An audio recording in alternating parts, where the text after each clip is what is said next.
I'm Michael Breed for 4D Motion, and I want to explain to you how you can use 4D Motion to teach yourself how to be consistent with maintaining your address position, maintaining those angles that you have with your body through the golf swing. And it's so important for you to realize that consistency in the strike, consistency in your shot shape is going to be a result of you being consistent with what you're doing in the address position as well as what you're doing with your body in the golf swing. So let's first start with what we have in the 4D Motion in a face-on view. So in the face-on view, what you're going to see is, and what we prefer to see, is that the upper part of the spine and the lower part of the spine are in a perpendicular relationship or slightly leaning away from the target. Again, remember that your trail hand is lower than your lead hand, so that's going to create a little bit of an angle in the shoulders, which can throw the spine in a little bit of a position where the upper body is farther away from the target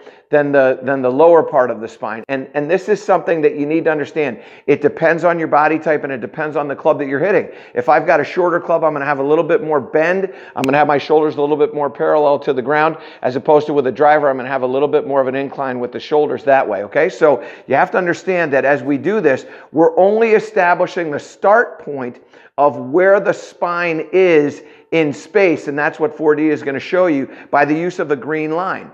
And now when you start to make this backswing, what I see most of you struggle with is maintaining this angle, and many of you struggle because you don't have the flexibility or you don't have the core strength. Many of you struggle because you don't understand the motion that you're trying to create. But in effect, what we're trying to do in this face-on view is when you make the backswing, we want to maintain that relationship of the red line to the green line so that they look identical. Well, here with this golfer, what we've seen is the upper body has had a bit of a slide back. You can see the red line now is a good deal away from the green line. And what that means is the arms are going to get a little bit low. The club is going to get a little bit underneath the plane. We're going to probably get a bit more of a shut club face, and that path is going to be coming through a little bit more from the inside. So we can get a push, we can get a fat, we can get a thin, you can get all kinds of inconsistencies as a result of letting that upper body glide. Now, if we go into a down the line view, what you're also going to notice is not only did that upper body glide,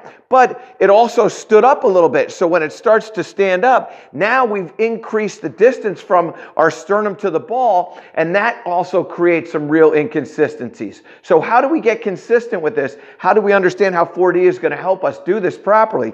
All you're going to do is just take a golf club, put it across your shoulder line in this fashion, and if you're having this problem, which you do, what I want you to feel is you're going to take the grip end of the club and we're going to point that right down to the ground inside the target line. If I point it above the target line or more towards the camera, that's when my upper body is going to start to glide and stand up. I'm going to lose posture and I'm going to bottom out inconsistently. What we want to do is we want to take that butt end of the club or the grip end, I want to point it down to the ground inside the strike line. That's going to help me maintain the bends in my body. So now I stay in that spot and the red line and the green line are now very consistent and extremely similar swing to swing to swing. And when you start to do that, what you're going to get is you're going to get a great deal of consistency with your strike, and that's what 4D Motion is going to be able to do for you that quite candidly a camera isn't, because the precision of the 4D Motion is so much better. We can see in the three-dimensional space and know exactly what's happening with the body so that we can get that golf swing that we seek and that shot shape we desire.